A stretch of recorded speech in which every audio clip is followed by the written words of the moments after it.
9-year-old sister was sent to boarding school but never came back. After 3 months I got anxious and asked when she'd be back, and my dad ended up crying at the question. I was talked to by my dad and he said she loved boarding school so much she didn't want to come back yet. Like? Is that how boarding school works? I don't think so. Maybe I've been watching too much TV or reading too much Reddit, but we're in another country and I swear what they were doing was emotional abuse.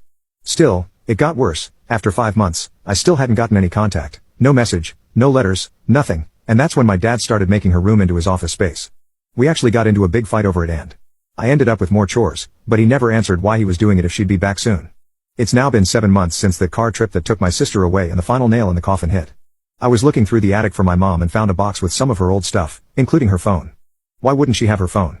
I really just want to know if there's anything I can do. No one will tell me which boarding school she's at. I'm told not to worry about it because I'm a child. I know I'm too young to do much, but if there's anything I can do, please help. When I think about it I can't stop remembering the way my mom cried that day.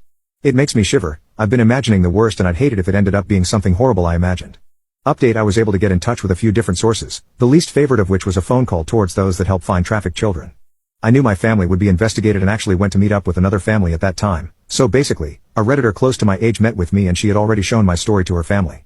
They ended up letting me stay with them for a bit and made the proper calls to make sure it wasn't illegal. I actually even specified that I wasn't running from home, and I'd come back after the investigation. It didn't sit so well with authorities and I was actually forced to go back home, but it only got stranger from there.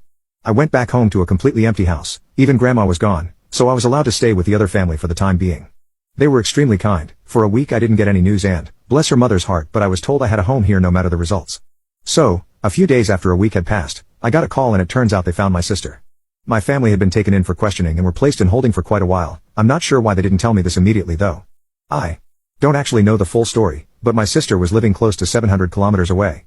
Nearly a whole day's drive. It wasn't summer school, or boarding school, or anything like that. My dad sold her to get married. At 9. She was effing 9 years old and he sold her to some effing stranger. My mom was off the hook because I still needed a parent and she wasn't in on it until it was a decent way in. My dad and grandma have been arrested though and I'm back living with my mom and sister now. I'm still in contact with the Redditor that let me stay with her and I'll forever be grateful. I have no idea what would have happened if I was around when authorities came knocking. She's my angel. On a more depressing note, my sister doesn't speak much, but she seemed to cheer up after I let her read my post. She said she felt abandoned and alone, among other things, but seeing how I and plenty of strangers gave their hearts for her made her very happy, so thank you all. This isn't over by a long shot. There's still things that are going to happen, but I have my sister, and that's all thanks to Reddit. Thank you.